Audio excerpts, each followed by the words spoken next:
What was it like when you won? Oh, it was like the culmination of all your hard work paying off.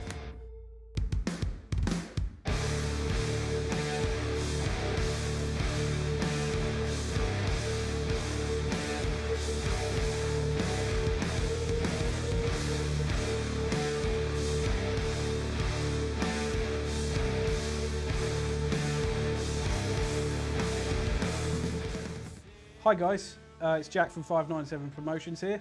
I'm here at Double Oyster Studios again in lovely Whitstable, great rehearsal and recording studio. I'm here with Tom Vane. Tom is in a band called Famyne, who are a local doom metal band based in Canterbury, who have got quite a lot of accolades under their belt. So without further ado, let's just get into it. Cool. How did you guys start? It kind of rose from the ashes of an older band that I was in. That kind of all drifted apart, and during the summer, I guess, of 2014, I was listening to. Well, I already had up to that point been a massive fan of the slower end of metal, but I was listening to a lot more of that then, and I just discovered the Obsessed, Saint Vitus, Pentagram, Cathedral, Reverend Bazaar, and I was like, this is what I want. This is what I want to write. This is the stuff that I felt like a lot of the stuff I'd done up to that point was it's almost like a little bit, tickling the musical nerve in me, whereas this was like hitting it hard. Yeah. Do you know what I mean? And I wanted to do that not just for my own self-expression and satisfaction, but also to get that, encourage that in others to help those out there. Do you know what I mean? Because I knew there's loads of people out there like me that would feel the same thing I'm feeling. From this. I think you think with metal, you think it's usually just like really fast stuff, don't you? Yeah. But I guess if you don't know metal, then yeah. Yeah, doom. Yeah, exactly. Yeah. But doom metal is a very sort of down tempo genre, isn't it? I imagine it can be at faster tempos, but usually it's quite entrancing, isn't it? Yeah. So that was more what you were going for when you for sure were doing music then. Yeah, I often found that when I first got into music, when I first got into I guess metal, the parts of the songs I would always enjoy the most were the bits where it just I'd be listening to a fast song, all of a sudden in the middle of it they just go slow, and I'd be like, this is my favourite bit. Yeah. And every time I'd play my favourite bit to my friends, I started to notice, it's the slow bit. Yeah. And I remember one day someone said to me, "Have you heard the band The Sword?" I was like, no, what? This is back in 2012, 2011. It's like, yeah, they're like, you really like them. And I mean, I was like, there's a whole genre dedicated to this, the bits that I like. It's all that. Do you know what I mean? So I guess it's a weird angle to come in to do metal from The Sword, but they're really good. Especially their first album's my favourite. You often find that with bands, don't you? Like the first album tends to be the one that people always like. Yeah. So you mentioned in terms of influences, you mentioned Pentagram as well. Yeah. Because Pentagram, I love that because Pentagram became a bit of a meme recently, didn't they? They did, yeah. Well, TikTok does that, doesn't it? Something random will just all of a sudden just blow up. Yeah, it sort of introduced a load of people to sort of doom metal. Yeah. So who else would you consider your top influence? I mean, do you have any influences that aren't doom metal? Oh hell yeah. I'd say probably 3/4, if not 4/5 of my influences are non-doom metal. Yeah. But I think that's important. I think the way I see it, when a band is too influenced by stuff that is within one sort of band of music, it's almost like an incestuous kind of offspring. Do you know what I mean? It's all a bit sickly and unidimensional. Do you know what I mean? And I think the more diverse your influences, the more healthy the outcome. I think the result. You can start you can end up starting a new genre almost, can't you? Well, yeah, I mean, summing up all these influences. Yeah.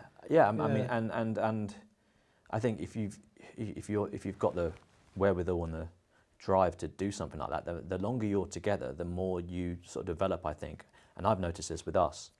The more you sort of develop a sound, as it were, you know, the more you're confident in what you can do, and so you just kind of, and I think it comes out of you. It comes out of you subconsciously. It's like, for example, I got into poetry fairly recently, like, and I've noticed that, like, you've got different types of poets. You've got those that seem to do it kind of in an academic kind of way. They're like, I want to write a song about going to the park the other day, and they'll have poems that are like, I went to the park. It was dark. There were lots of birds. How absurd. And it's like, it doesn't, I don't feel anything from that. But it's the people that, like, you know, it's come from somewhere that they can't control. I think the best art comes from that, and the best music comes from that. And I think that's what, the longer you do stuff with other people, the more you sort of tune in with that side of them, if you know what I mean? And so the better you're able to produce stuff which is more true to the inner experience, I would say. So in terms of your biggest influences, who would you name? Like, if you had a list. Yeah, I know that's difficult. Yeah, it is difficult. I can probably think like the top 5 maybe. I don't know. Alice in Chains would be up there. Alice in Chains. Black Sabbath. Of course. A band called True Widow, which aren't very well known. True Widow. Yeah, True Widow. I recommend everyone watching and listening to this, listen to them. Might not be your thing, but yeah. Are they doom, or are they? Ish. I think in a lot of their interviews from like the mid 2010s, they sort of describe themselves as like stone gaze or doom gaze. It's like doom gaze. Yeah, I think it's stone gaze. I'm not sure, but like it's kind of a mixture of like shoegaze in its sonic sort of like, you know, soundscape, but in a kind of a entrancey kind of like slow way, like a lot of hitting the same note several times, especially on their second album. And they have they're with like Relapse Records, they have this like kind of classy kind of approach, and very minimalist, but not in a pretentious kind of way. Yeah. So yeah, they're really cool, man. So you got them. Then what about? Yeah, who else? I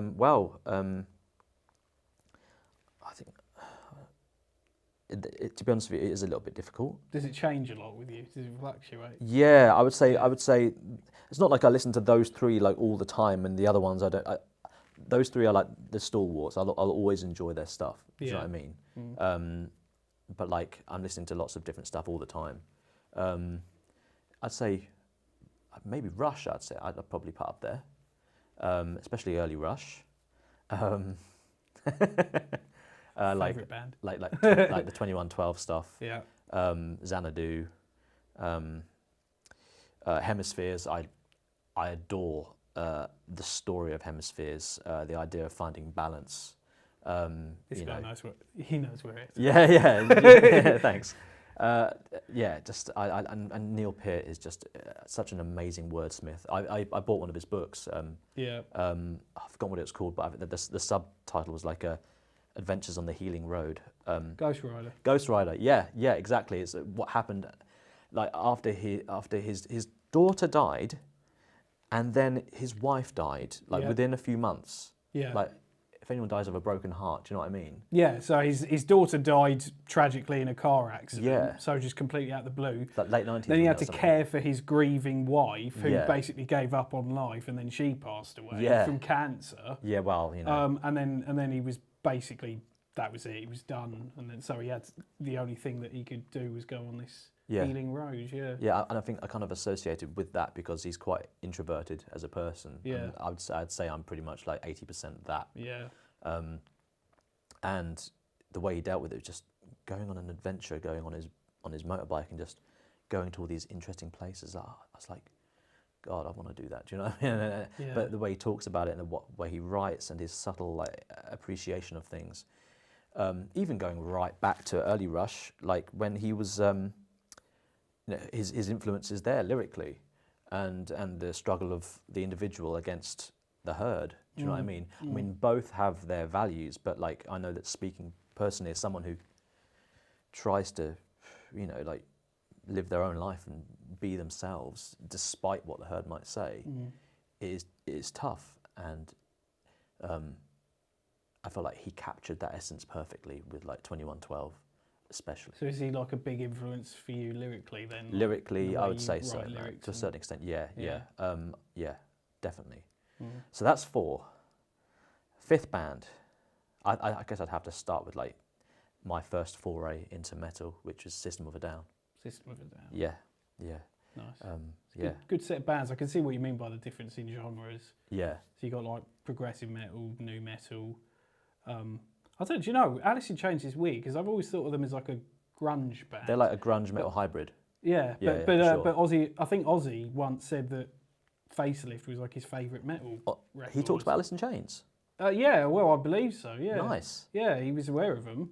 Cool. Yeah. I guess of course they would be, but like... Yeah. Is that shared with the rest of the band then? Does the rest of the band like that? No. Kind of no, I say no in a funny way. What I mean is like, we all kind of like, we all converge in different things. Do you know what I mean? Right. So like there might be like 4 of us that like this one band, but another person doesn't, and then 3 of us will like this, but 2 of us don't, and then, but we still manage to write stuff. Do you know what I mean? That's us. Yeah. I know that Chris, the bassist, he's with me when it comes to Alice in Chains. Like, yeah, we're both mega fans, and I think we definitely, as a pair of us at least, bring that grunge kind of like influence into the band. Soundgarden, for example. For me personally, Smashing Pumpkins. We disagree on all sorts of things, but we agree on a lot as well. And the way I see it, I think it's easier to be an originals band than it is to be a cover band, because I think you have more, you fall out more because you're trying to agree on stuff that you all like. And when you have a band where everyone wants to have an artistic input, everyone wants to impart themselves onto the sound, which is what we are. Maybe you could say too many cooks, you know. We've been trying to find, I think, that balance, and now we got to a point where I think we found it. We're doing good. We're full steam ahead, you know. Nice. In terms of the name, where's the name inspired from? Because it's like famine, obviously. Yeah. The starvation, but it's instead of the I, it's got the Y. The Y. So yeah. Where did that come from? So, like people in most bands when they're starting out, you know, you're trying to look for it inspiration wherever happens. You'll see, I don't know, like a sign. You think, oh, could that be a band name? I'll look it up. It's a band name already. Or you say it to a friend. They're like, no, it sounds like this. And like, oh God, don't want that. And so Famyne, it came after like months and months of like just that was back when I had like an iPod Classic, and I'd be going through this fucking thing, and I'd go on one artist, go through all their albums, all the songs. Any of those sound like a good band name? No. Eventually, came to Opeth, after having gone through the alphabet, you know. Yeah. And their 2011 album Heritage, which I think is actually pretty decent. They had a song called Famyne, but it was spelled Famine. And at this point in 2014, I looked it up on the internet, and according to, I think, the Metal Encyclopedia or something, there was a band in the 80s called Famyne, with the I, and I'd already done like 2 years of my degree by that point, which is English language and communication. And one of the first year things we did was English language, past, present, and future. And you sort of learnt about Old English, Middle English, early modern English, etc. And a lot of the time, the Y was like, there was no standardization of spelling. It was only from like, I think, the 18th century, with Samuel Johnson, God. I've got that wrong. But, you know, but yeah, there was only standardization from that point onwards. So basically, spelling Famyne with a Y was a way of it being an original name, and also tapping into that kind of the imagery that comes with a more Middle English spelling of a word, which, having been quite heavily listening to more purist kind of type of doom around that sort of time, I wanted to lean into. Do you know what I mean? Because you got, you know, like you got like Reverend Bazaar, Candlemas, that kind of play on the older stuff. I think Famyne with the Y, it kind of gave that sort of, kind of evoked that too. Do you know what I mean? So it seemed to me quite, you know, original, and I like the one name band name. Do you know what I mean? It's I like that and stuff as well. I think I heard somewhere as well, like, can you imagine a crowd like chanting it? You know, would it sound good if you're announced with that? If it doesn't, then it's a bad band name. Do you know what I mean? And so it seemed to tick all the boxes, and the rest of the band liked it, and yeah, that was that. Nice. Really. Yeah. Nice. So, in terms of your initial gigging experience, so you started in about 2014, didn't you? Yeah. I know you played your first gig in the Lady Luck in Canterbury, I think, didn't you? And yeah, still a video of it out there. Yeah. And since then, you always think of your sort of like Canterbury shows as homecoming shows. Oh yeah, for sure. Yeah. What was it like starting out at first? It was very exciting. It was. I wouldn't say it's daunting, because you don't really know you're still sort of testing the waters. Do you know what I mean? It was exciting because we knew that we all loved what we were making, and it was exciting for me because I'd been in 2 bands previously. Yep. And I liked it, but I didn't like it as much as this. Do you know what I mean? And that excitement, that the way that you felt when you played this music, I wanted to get it out there, and it's like imagine finding something that's just amazing and wanted to say, look at this. Do you know what I mean? I wanted to do that with everyone. Do you know what I mean? And so did everyone else, and that energy. I mean, and we all lived in Canterbury. We are based in Canterbury still as a band, but we all kind of live in different areas. Like, I think that's the case with a lot of bands, isn't it? Yeah, having like life, man. Do you know what I mean? You you get a job here, you get a job there, you have a family there, etc. But yeah, like with this, we all kind of still lived in Canterbury together, and we'd go out and and we'd have drinks, and the early days were just so, and we had friends who were like fans of the band now. I was part of the Rock Society at Kent Uni, and just those early days were really sort of like spit and sawdust, but like, you know. I mean, it's seminal, isn't it, for every band? Yeah, exactly. Did you play many gigs like around Canterbury, or did you go around? Oh, yeah, no, I mean, Kent a lot. When it came to Canterbury gigs, it was basically then it was just Lady Luck, really. The Lady Luck, yeah. But we played in other places, like where else was there in Kent that we played in? Obviously Gravesend, Leo's Red Lion. Like that's pretty much now, I'd say that's like the altar of Kent, like bands. You want to play in Leo's Red Lion. That's where the scene is. I'd say is based around. You've got Stu Jessup, of course. That was like, you know, if it weren't for him, like God knows how music would be in Kent now. He's been so good to the band. He's one of our most loyal fans and friends. So yeah, love you, Stu, if you're out there. If you're out there, whatever, camera. So yeah, we would play just all over. We played in London. I think our second ever gig was in London, because we knew that that's where you need to play if you want to be seen and heard and taken seriously. So yeah, London. Just trying to think of our first ever far-flung location, really. Don't know, really. I think that happened in like 2015, 2016. We'll get into touring in no worries, man. But no worries. I imagine there was some venues that you played that probably aren't going anymore. Oh yeah, I think the Purple Turtle in Camden. Yes, yeah. Yeah. I mean, that was possibly our second gig. No, it wasn't. It was somewhere else that then moved somewhere else. I don't know. Mm. So long ago. So had you already written music at this point, or were you sort of doing covers or a mixture of both? Oh no, we never did any covers for the reason that I stated earlier on. We wouldn't be able to agree. Yeah. And I think obviously we were quite. The younger you are, the more zealous you are, and the more idealistic. Yeah. Possibly naive, possibly unrealistic to a certain extent. You obviously gain wisdom as you get older, and we were very much like, we will never do covers. Whatever happens, we'll never do covers, and we'll never do songs about love. Do you know what I mean? We were very sort of like, this is how it's going to be. Yeah.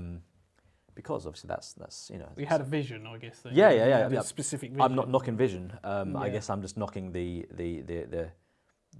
tendency for people to somewhat become too rigid in that respect. We started with our own songs. I can't play guitar to save my life, but I had a guitar over that summer, 2014, and I watched like a crap ton of like YouTube like reviews for like pedals, and I bought like an original size Big Muff because Smashing Pumpkins had one, but also because I love the sound they made in all the reviews. And I plugged it in, and at this time I had access as a student to my local uni's like music rooms. So I would go there because there was no internet in this house I just moved into for my third year at uni. So I would either go to the library and get some DVDs and just watch 6 DVDs at a time, and then get more and watch some weird stuff that, you know, sort of DVDs you only ever get in a library, do you know what I mean? Yeah. But also, I would go to the music studio nearby where I lived and plug in my guitar and just sort of see what sounds I can make. And obviously not being able to play guitar, I would just like, you know, hit like the top one, and it was the lowest one, so it sounded the most messy, especially plugged into the Big Muff. Yeah. And I would like do do do do do do do. I was like do do do do, and I was like, imagine this with drums, and I brought that to the band, and that became The Forgotten, and we don't play it as much now, every now and then, but yeah, I was like, oh, so I wrote a song, I can't even play guitar, do you know what I mean? Yeah. And I think the rest of the band brought their own things into it, and the riff idea for Tower was mine.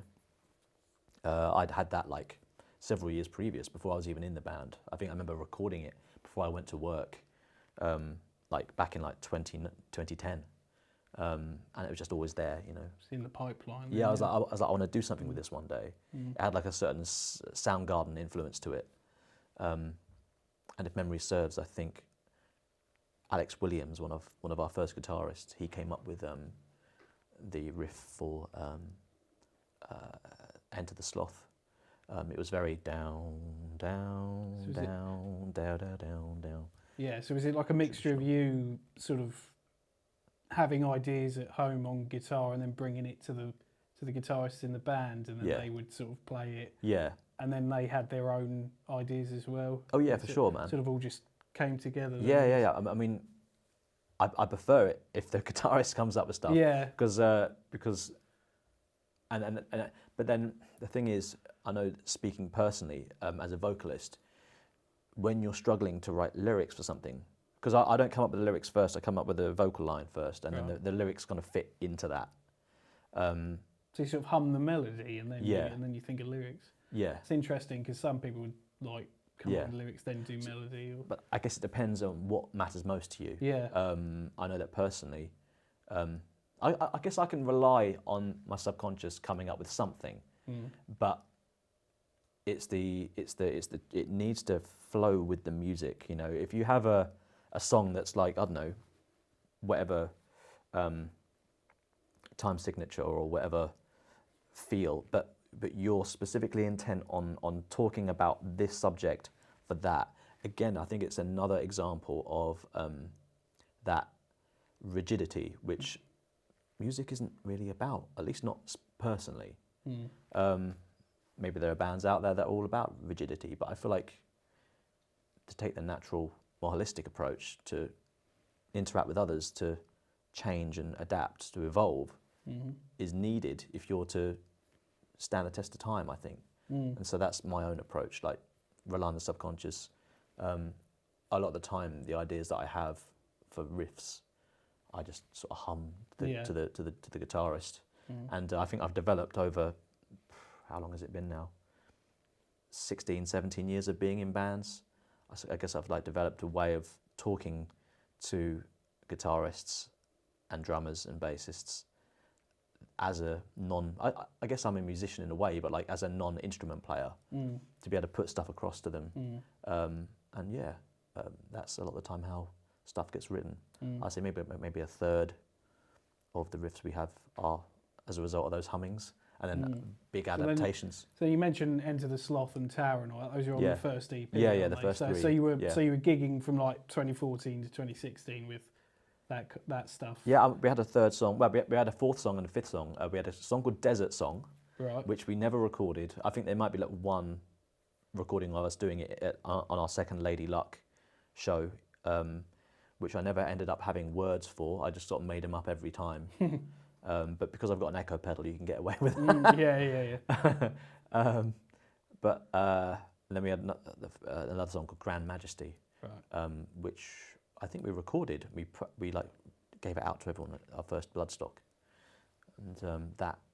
And oh no, we didn't record Grand Majesty. We recorded Long Lost Winter, and yeah. So you mentioned a key word there, Bloodstock. Yes. So you were gigging. Yep. You'd had an EP out. Yes. And then 2016 comes around. Yeah. You go from Metal to the Masses. In its early days, was in the Maiden's Head. Maiden's Head in Canterbury. Yeah. So you go through the heats, the semis, and then you play Leo's Red Lion, don't you? In the final. That was the final. Yeah. Yeah. What was it like when you won? Oh. It was like the culmination of all your hard work paying off, and I mean, I'm in a fucking doom metal band, you know what I mean? I guess I'm used to things not always turning out how you want them to be, and so here, all of a sudden, you have validation from the audience, from your peers, and from the judge or judges, and it just. You kind of that approval is important, I think, to everyone. You can say, oh, I don't care about what people think, and I think there's a fine line between chasing that approval and appreciating it. Do you know what I mean? And that night was just when he I remember when because I was looking at him before, as he was about to say who this is the judge. Right. On the stage at Leo's Red Lion, I was looking at him thinking, I was imagining him saying another band's name. I was like, he's gonna say it. Or then I imagined him saying Famyne. He said Famyne, and like I think Chris was there, the bassist, and when he said Famyne, the look on his face wasn't happiness. It was like what? And I looked at him and all our loved ones and friends and stuff were around us, and we all kind of went up there and just, we were so proud. Every single one of us had worked hard to get to that point. Really surreal, I imagine.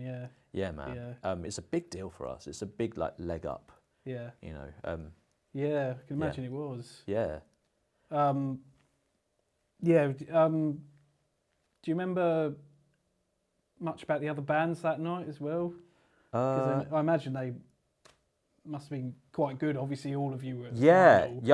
So, it was. So you mentioned about sort of thinking and saying about the other bands. Yeah. Like what kind of style were they? Were they similar or were they different? There are all sorts of different ones. Yeah.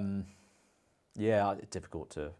I think it's like 9 years ago now. Yeah. No. So, I imagine your memory faded. But there was one band, Prolapse AD.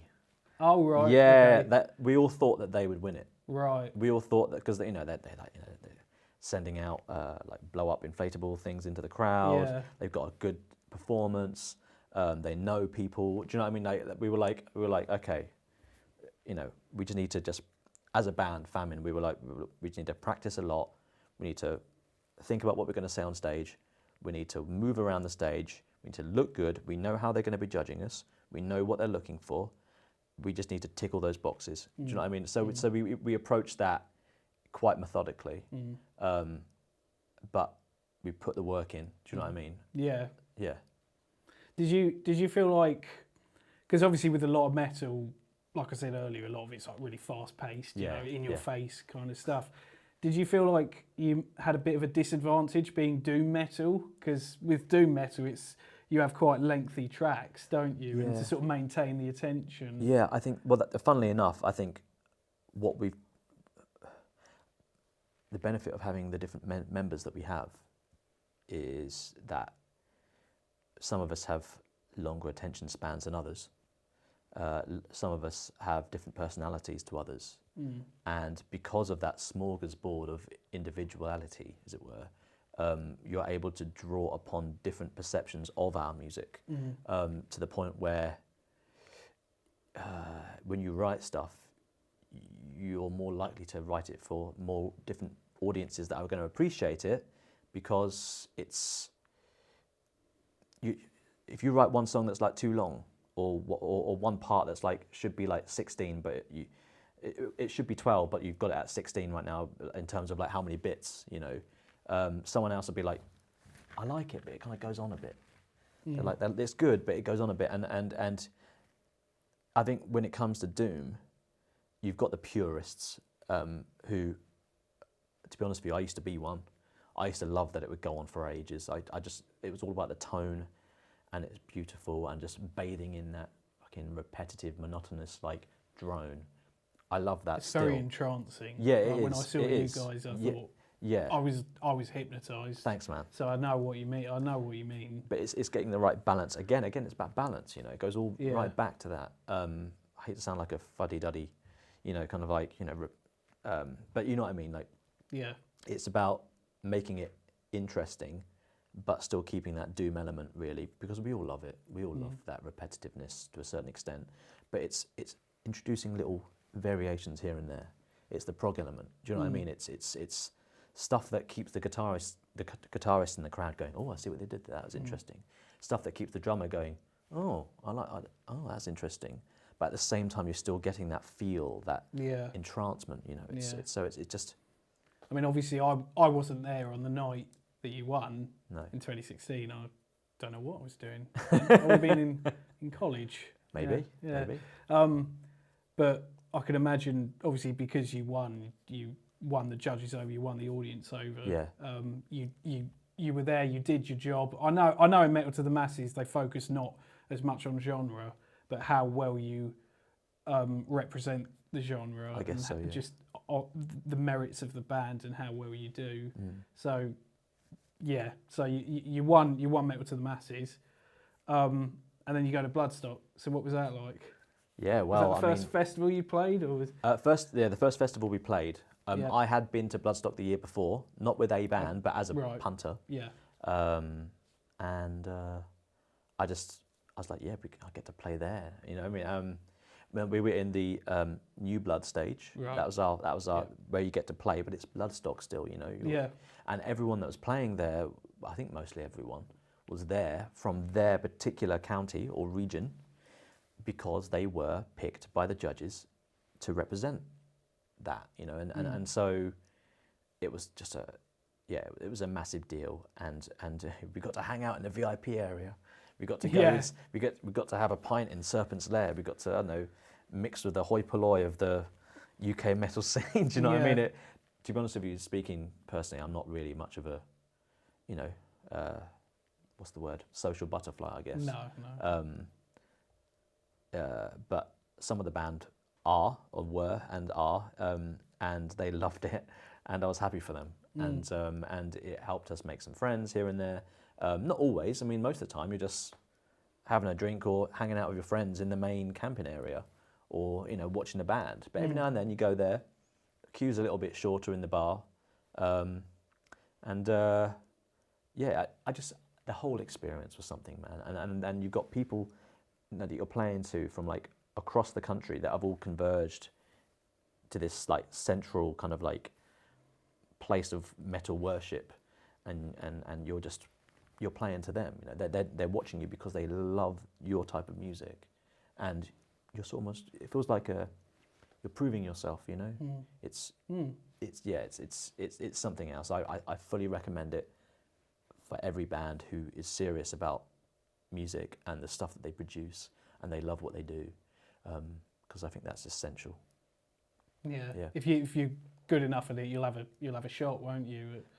At winning, and then going to Bloodstock. Yeah, and so it's not just about being good enough as well. I think it's also about, like, because the fact is there are loads of bands out there that haven't played at Metal to the Masses, who haven't won Metal to the Masses and haven't played at Bloodstock, that are good enough to play there. Absolutely.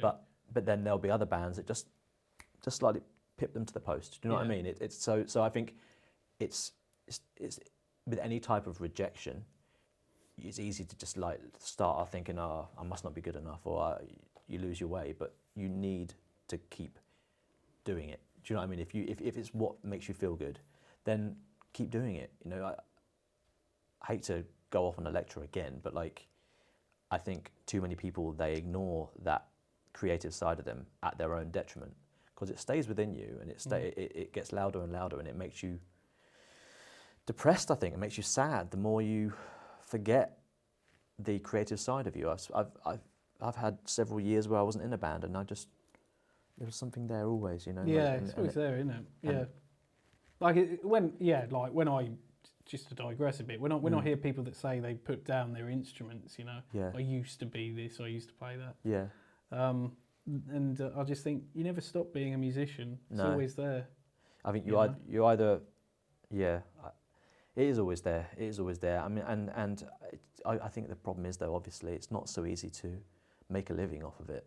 And so if you're a musician and you need to do that, but at the same time you want to start a family, you've met someone, you've fallen in love with them, you want to be with them, and as a result, like, you know, people leave bands because they have this other adventure they want to pursue, and I respect that. Personally, I haven't, been able to enjoy that side of life because of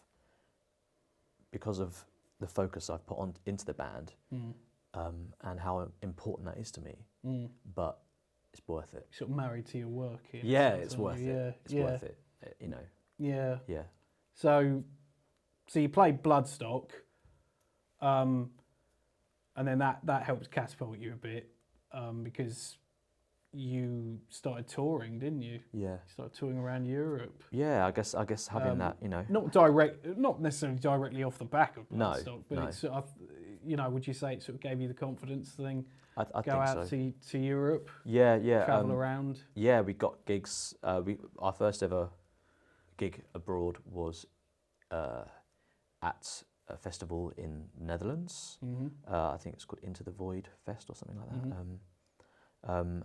And that was played in Leeuwarden, and that was such an experice. And we played Amsterdam like a few days later. Is it Into the Grave? Into the Grave. Into the Grave. Sorry, I think Into the Void is another one. Yeah. That run by the same people. Yeah. Into the Grave, that's right. Because I don't think they do that one anymore. It's a shame, really, because that was like all the doom and stoner stuff was like there. I met like Laurie from Acid King. Our merchandise stand was right next to theirs, and saw some great bands. Elder played there the same time we did the second time, and there's still a video of us from 2018 playing it Into the Grave, and I think it's one of the best captures of our performance. Yeah. So that was eye-opening. And also it was pre-Brexit as well, so it was just easy. You know, it's easy to play over there. Because you did quite a few dates. Didn't you? Like 2018 on and 2019. Your various tours. Yeah, you did quite a few. Yeah. You went all the way out to like Slovenia and places. Yeah, like that. Yeah. Well, did a proper circuit. Like a lot of the time, like I imagine bands would just go to the Netherlands and France and then that's it. But you did a full circuit. Yeah, Almost, didn't you? yeah, true. I mean, it wasn't. I mean, obviously, we all have jobs. We all had to make sure we got the time off work. Yeah, yeah. You know, you can't. You know, like you're digging into your holiday allowance. Do you know what I mean? And was that difficult for you guys to do that? Well, it can be. Not always. I mean, it depends. I mean, we all have different, jobs and different types of professions, and so you kind of have to find a way that suits all of you. And it's only on the odd. I think we've played maybe like 2 gigs in total, where we've had to play without one of our members. But that's in the UK. You can't go on tour. Yeah, and yeah, it's not easy to do gigs like abroad and stuff. And but you treat it as a holiday. It is your holiday. Exactly. Yeah, I can imagine because don't suppose you really got paid much for it, did you? Well, sort of a labour of love, really. I think, especially in the early days, you are doing it as a labour of love. It's still a labour of love now, if I'm honest with you, because whatever we get kind of goes into petrol or goes into the band, so none of us do it to make money. We do it because we love it. And we spend our own money to keep it going sometimes, because it's what we love. You know, it's like when any hobby you've got, you spend money on it. And I think the people who approach it and say, "Well, do you make money? Is this your job?" It's a bit old-fashioned, if I'm honest with you. It's a little bit of a dated view of it. I mean, especially in this day and age with the economy the way it is, and with cost of living and stuff, it's you either put your money into it or you don't do it. Basically, I think. I imagine the way I see it in a way is like the currency is like influence, spreading influence. Yeah. Agreed, man. Agreed. Obviously, it'd be great to have hundreds of quid per show. But, like you sort of go to Europe to spread your influence, to spread your name. Yeah. You sell a lot of merch, obviously, which I know you have quite. Merch. Yeah, merch helps. Quite a bit of merch. Yeah. Would you say audiences in Europe are more receptive? Depends on the country. You play. They're all very diverse as countries, and I don't think I'd be able to. I don't think I'm the best judge when it comes to, what country's got the best audience, what country's got the worst. I think it depends on the venue you play at, the town within that country, the bands that are supporting you, how many people come along. So yeah, it's difficult to say really. Is there still a strong community spirit? Because I know in Lever's Red Lion, obviously, there's a big community there with Members of the Masses. Is that the same? Yeah, in different places. Like you go to one place and there's just a few locals and only the real die-hard metal fans of the local area have turned up, and it's just like any sort of local gig in the UK really. And then you go to some other places where it's the talk of the town, and everyone's come along. And, there are a bunch of people outside hanging around. There's a fire, and there's there's all sorts of things going on. I love those ones. Those are the ones that I love. The real memorable ones. See, it really does depend on the country. And the town and the scene, I guess. Off of touring and all that, you've started playing some more main stages. Yeah. Now, so we mentioned Into the Grave.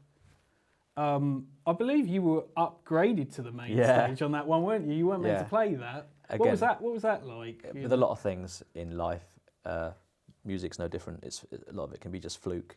Yeah. And there was a band that was due to play the main stage, but I think they had some sort of issue with their car or the airport or whatever it was. There's always something comes along. And you could say that's fate, the hand of fate. But yeah, as a result, they said to us, "Do you want to play the main stage?" Well, yes, we do, thank you. Imagine saying no. No, we want to play this stage. Actually, we feel a bit uncomfortable. Yeah. So yeah, we grabbed that with both hands and played the main stage there, and it was a hell of an experience. Yeah, and obviously, would I be correct in saying the biggest main stage that you're going to be playing? It's Bloodstock. Yeah, this year. it is the biggest we've ever. Literally within a week. Yeah. Within a week's time, you're going to be not opening. Are you opening, or is it with the second band on? You're the second band on. So on the so Friday. on the Friday, yeah. On the Friday, Yeah. you're going to be on the fucking Bloodstock stage, man. like yeah. the main stage. I mean, how's that feel for you guys? It's nerve-wracking. Yeah. But there's also a part of you that's very excited. Part of me that wants to prove ourselves to. People, have said to us, when we've played other places, like, you guys, should go up and you should be on, selling out arenas, and you're like, oh, thank you, I appreciate it. It's nice. Do you know what I mean? But it gets a bit, like. Yeah, flat. You think, is this just, they've normally had a bit to drink. Do you know what I mean? Yeah. Or they always mean it though. Yeah. And so it's almost like this is our chance to say, oh well, let's give it a try. Do you know what I mean? And it's the people, the bigwigs, I guess, the people who run metal in this country. It's them saying, go on then, give it a shot. Reminds me of that Eminem song. You only get one shot. Yeah. But yeah, it's sometimes I think if you live your life eschewing all the pressure, then you never really have a chance to gain what comes from the other side of it, which is whatever comes next. If we do well, if we play well, then who knows?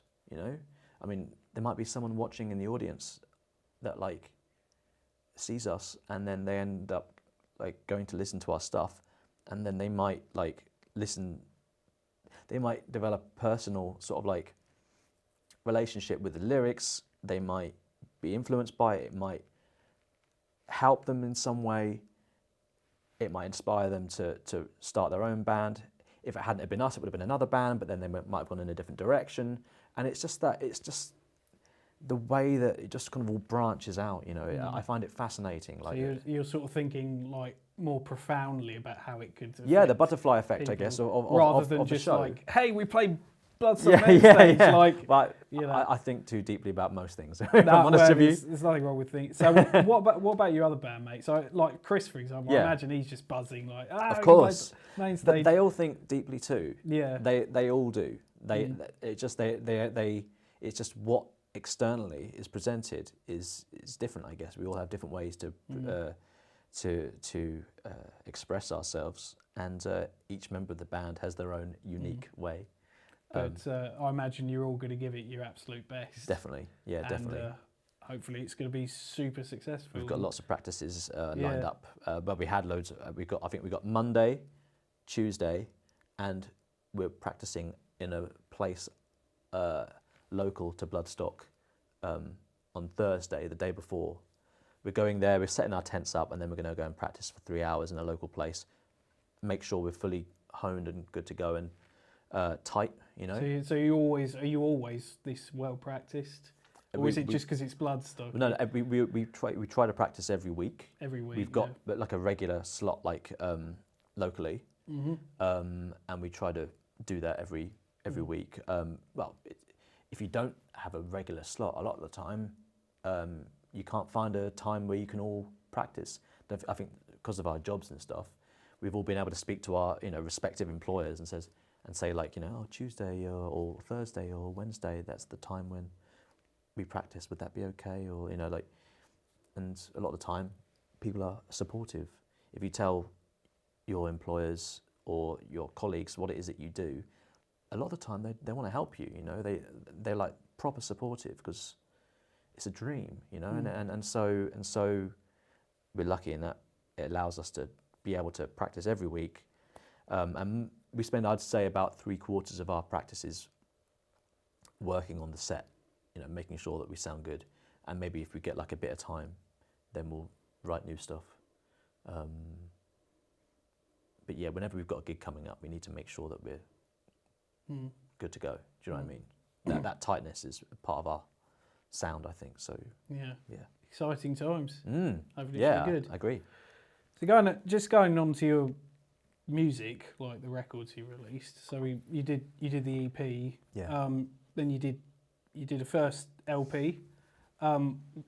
I love Worthless. Is it Worthless? Worthless. Worthless is yeah. an amazing song. Thank you. That riff is just incredible. Cool. That was Alex Tolson that came up with that one. Oh right, yeah. Nice. Yeah. We all kind of edited it. Obviously, we always edit everyone's idea. As a result, the credits always go to the band, rather than this is my song, these are my lyrics. It's very like you said, democratic. Yeah, exactly. Even Stevens, sort of 20% each. I guess. Yeah. So like, obviously, speaking of Alex Tolson, like he was the original guitarist, wasn't he? So you've had a few sort of lineup changes. Yeah. Well, like Trigger's Broom, like. yeah. So like you started off like with a.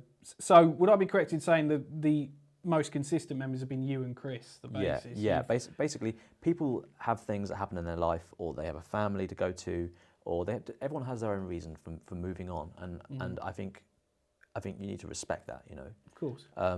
Whatever the reason, try to keep the band going, because it's a passion project, and I don't think, I think, we've still managed to maintain our sound. We've evolved, obviously, because with new members, they bring naturally you do, don't you? Yeah. Different ways of playing, different influences, different ideologies of sound, of music, you know what I mean? Yeah. I think it still sounds categorically Famyne. Yeah. Though, like it's Cool. definitely got a sound to it. Like Nice. Like I say, you've been through an EP, you've been through 2 LPs. The second one, was it the second one that you were doing when that thing hit the world, Oh, the old Hachu. Yeah. When that happened. Yeah. What was that like? I mean, that was because it sort of put a dampener in all your plans. Yeah, it happened. It put a dampener on everyone's plans across the world. Yeah. Do you know what I mean? Yeah, it's it comes along, and you're having to self-isolate, and I will say this though, it gave the band a chance to really focus on the music. Whereas with the EP and with album 1, we were playing stuff that had been sort of road tested, as it were. I think only 2 out of the 8 songs on album 2 we had played live. It's The Ground Below, isn't it, album 2? That's right, yeah. Album 2, The Ground Below. Because they're sort of self-titled, aren't they? But but with subtitles. Yeah, exactly. I think you've got Famyne EP, Famyne album 1. Like you got Famyne 1, Famyne 2. But they have like you said, like subtitles underneath. At least the second one does. Yeah. And the reason it's called The Ground Below is because it's a lyric from Solid Earth, but also the artwork on it fits with the artwork from the first album. I was going to talk about the artwork as well.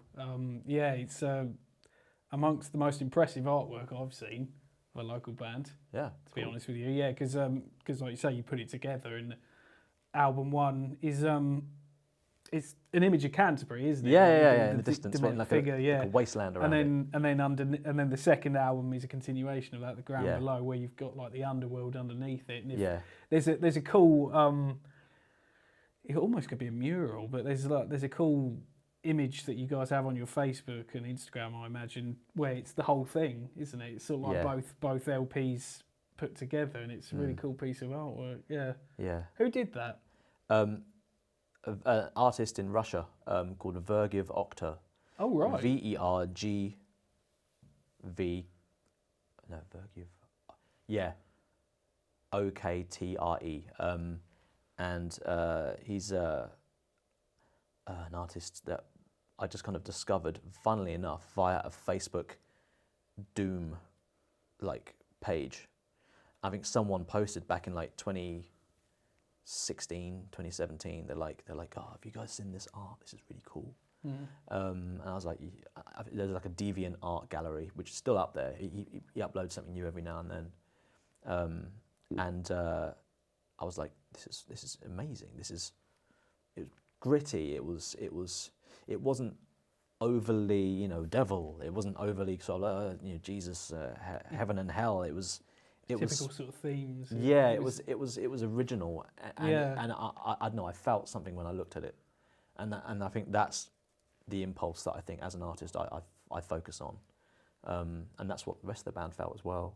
And so basically we sort of all kind of came together and we're like, what are we looking for? What do we want to represent? You know, in our first artwork for the first album, and we ended up sort of like, you know, do you want this? No, I don't want a cross. You know, we don't know. Do you know what I mean? You know, so we ended up like coming up with a bunch of stuff we wanted. We decided, you know, if we're going to have it laid out as like a vinyl, you know, we want it to be four bits, 1, 2, 3, 4, and it folds in. So if we're going to have it like that, we want to make it so that when you unwrap it, it all connects together. And so we kind of like as like a two or 3 page Word document somewhere on my computer still from back then of what the brief was, and we presented that. We sent that by email to the artist, and him and I back and forth with sketches and stuff, which I'd then upload to the band like WhatsApp chat or whatever, and they'd be like, I don't like this, or I do like that, and send it back. And then after a while, the sketches then, once we agreed upon what the sketches were, he then turned it into his sort of like charcoal kind of like style, and sent it over to us. The original pieces sent over to us in like a rolled up kind of like in an air post sort of thing. Oh, is it a physical thing? Yeah. Oh. Yeah, it's a physical thing. Oh, right. And I got it scanned in locally. The place I got it scanned in Canterbury, they had to like set up a studio to scan it in, like they take a picture because it's too big. Right. And they had to have like a table with like a camera above it to scan it in that way. You couldn't just do it like a normal like, you know, scanner. Yeah, I'd keep hold of those originals at home. Yeah. Yeah. It's amazing. You know, I went out and bought I spent like 30 quid on like an artist's kind of like, you know, folder to put them in. That's rare for me. Yeah, it's brilliant. Yeah. So you're working on a third album. Yeah. I believe that's public information. Yeah, I think I saw that somewhere. So. Yeah. How's that going?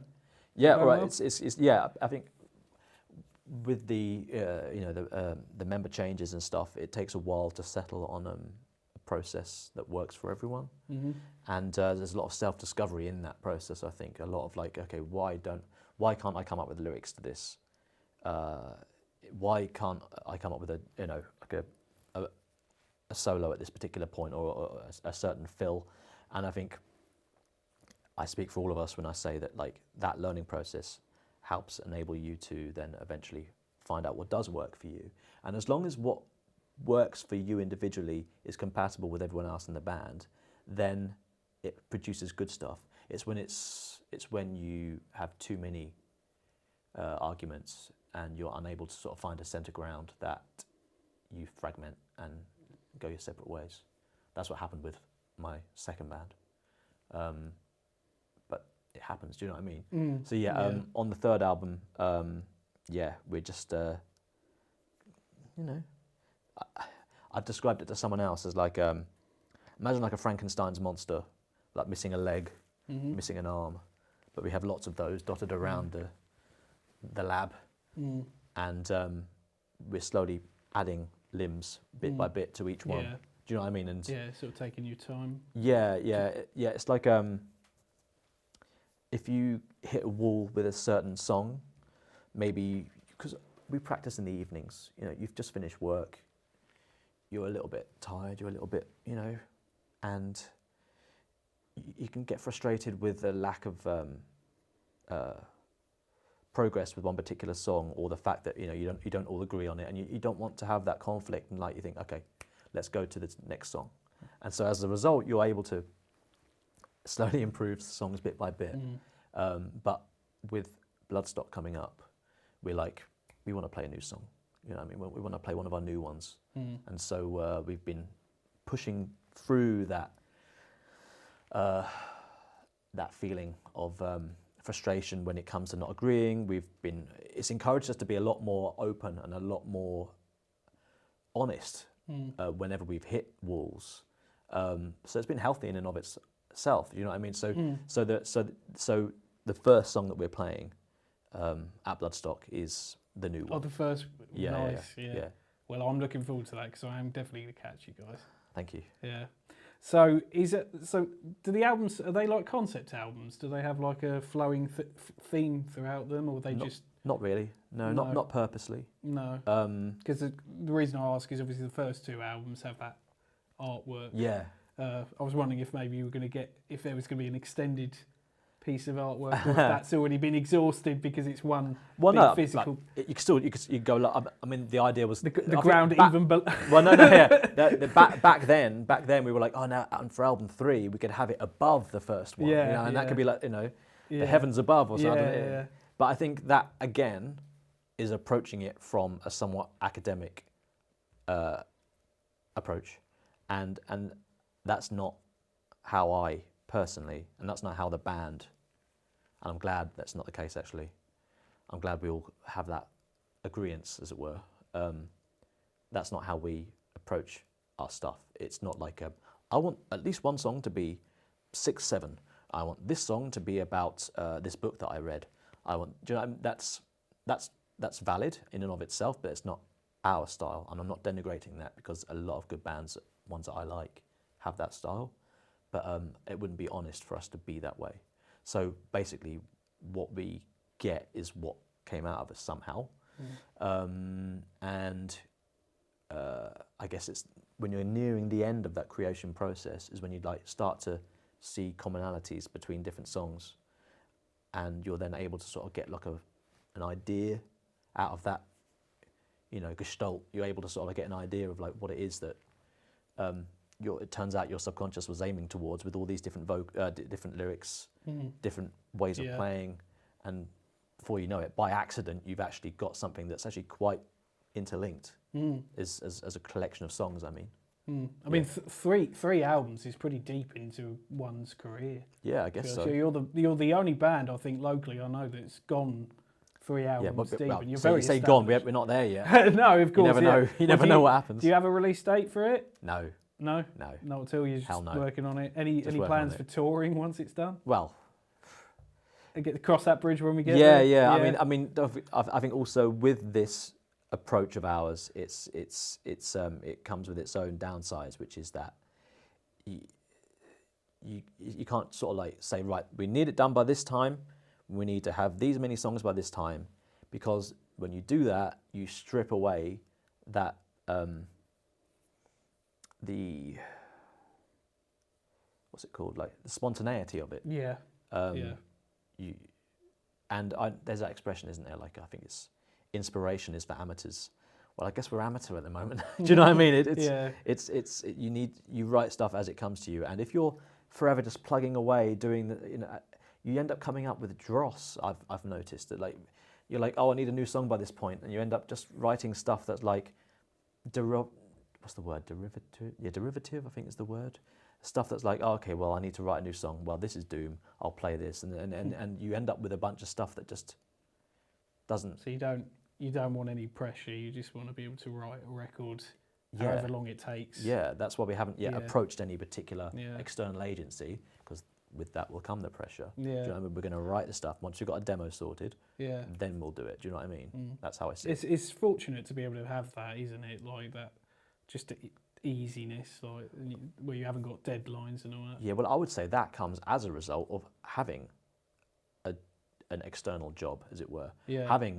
It means that like it's not like you're not writing this stuff because your life depends on it. You're not writing this stuff so that you can release an album to make money, to tour, to be able to then support your family and feed yourself.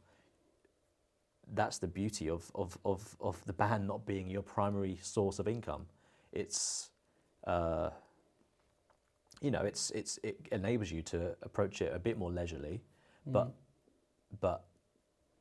because it's what we're used to as well, and I guess it's what helps produce results. Hopefully, I mean, at the rate we're doing it right now, we won't have an album by like 2028. Do you know what I mean? So we know that we need to speed that up a little bit, and we are. Is there?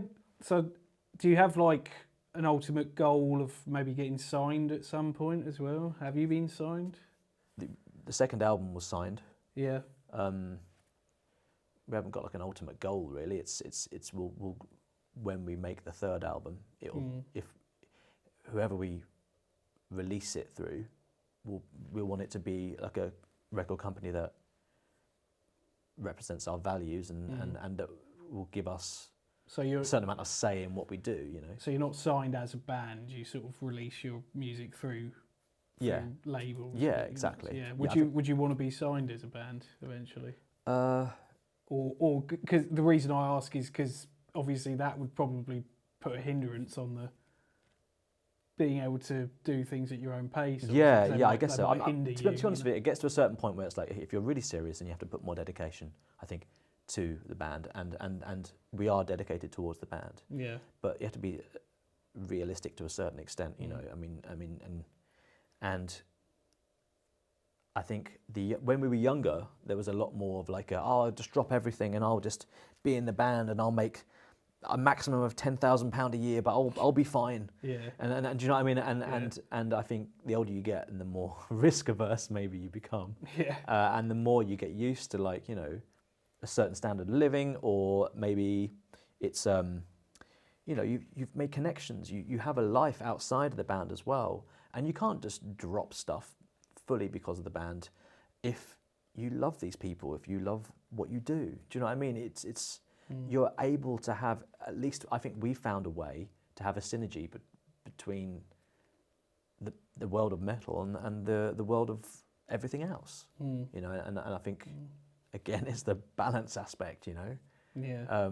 So that's what this lengthy process of being in the band has taught me, that it is possible to have that balance. You just, you know, it comes with certain sacrifices. Yeah. But everything does. Anything that's of worth deserves sacrifice, I think. Yeah.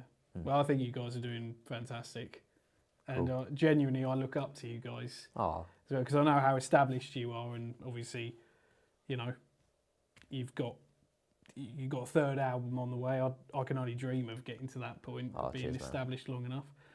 So yeah, I suppose to finish it off, have you got any other plans for the future, or is it just third album? Oh well, I mean, take things as they come. So focus on Bloodstock first. Yeah.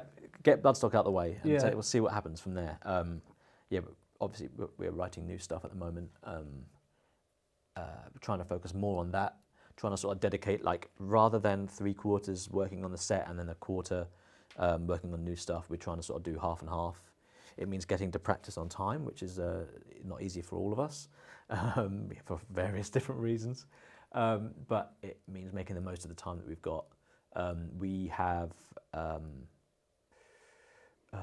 we have a manager now, lovely lady called Ash, and it's so helpful to be able to sort of, like, you know, partition some of the admin stuff to people that love doing it, you know, because we certainly didn't. But it's necessary. Talk about sacrifices. Exactly.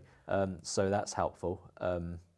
It's like a bit by bit creeping forward. Do you know what I mean? I think in metal especially, you sort of prove yourself by standing and by staying the course, as it were. So to be honest with you, our plans are somewhat fluid. It's not like we don't have any. We have a certain, like, you know, certain calendar to a certain extent, but it's very, very low pressure at the moment in order to enable us to be in that creative space, which I think is what primarily a band needs to be about in order to produce stuff that I think, you know, chimes with people, you know. And you're all still having fun.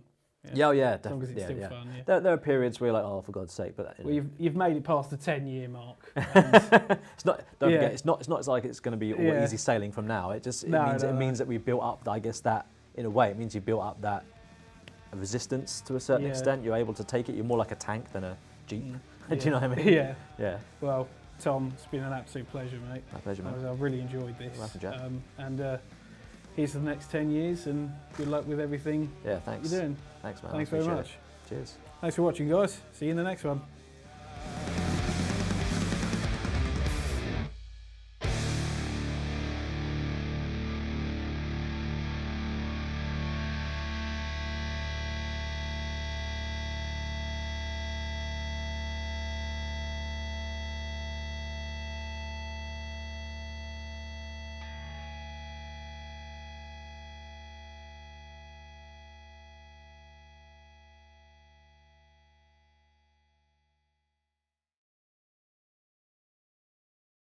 That's one.